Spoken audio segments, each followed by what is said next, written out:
சக்திவேல் அடுத்த வர எபிசோட்ல பார்த்தீங்க அப்படின்னா, செல்விய வந்து தப்பா வீடியோ எடுத்து பார்த்தீங்க அப்படின்னா, தென்னரசு வந்து வச்சிருப்பாங்க. அந்த வீடியோட ஹார்ட் டிஸ்க் வந்து நான் உன்கிட்ட குடுத்துர்றேன்னு சொல்லிட்டு, செல்விய தனியா ஒரு இடத்துக்கு வர சொல்லுவாங்க.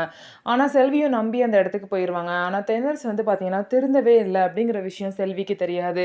செல்வியும் பார்த்தீங்கன்னா, தென்னரச நம்பி ஹார்ட் டிஸ்க்க வாங்குறதுக்காக தென்னரசு சொன்ன இடத்துக்கு வந்துருவாங்க. அது வந்து ஒரு குடோன் மாரி ஒரு இடம் இருக்கும். அங்க பார்த்தீங்கன்னா வந்துருவாங்க.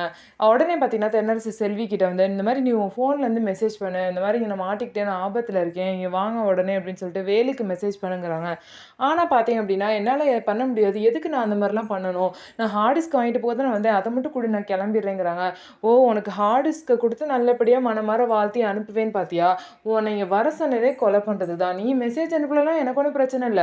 உன்ன கொன்னுட்டு நானே உன் ஃபோன்லேருந்து மெசேஜ் அனுப்பி வேல இங்க வர வச்சுருவேன். வர வச்சுட்டு உன்ன கொன்னது அவன் தான் சொல்லி பழிய போட்டு நான் பாட்டுக்கு அவன ஜெயில்ல அனுப்பிச்சுட்டு நிம்மதியா இருப்பேன். வேலுக்கு எல்லா உண்மையும் தெரிஞ்சிருச்சு நான் திருந்தல அப்படிங்கிறது. இனிமே அவன் என்ன சும்மா விட மாட்டான். அதனால அவன ஜெயிலுக்கு அனுப்புறது தான் ஒரே வழி அப்படின்னு சொல்லிட்டு பார்த்தீங்க அப்படின்னா, தென்னரசு வந்து அ செல்வி கிட்ட சொல்றாங்க.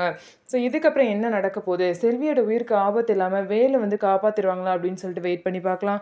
ஸோ நம்ம வீடியோ உங்களுக்கு பிடிச்சிருந்தா நம்ம வீடியோவ லைக் பண்ணிக்கோங்க. மறக்காம நம்மளோட சேனல சப்ஸ்கிரைப் பண்ணிட்டு பாருங்க.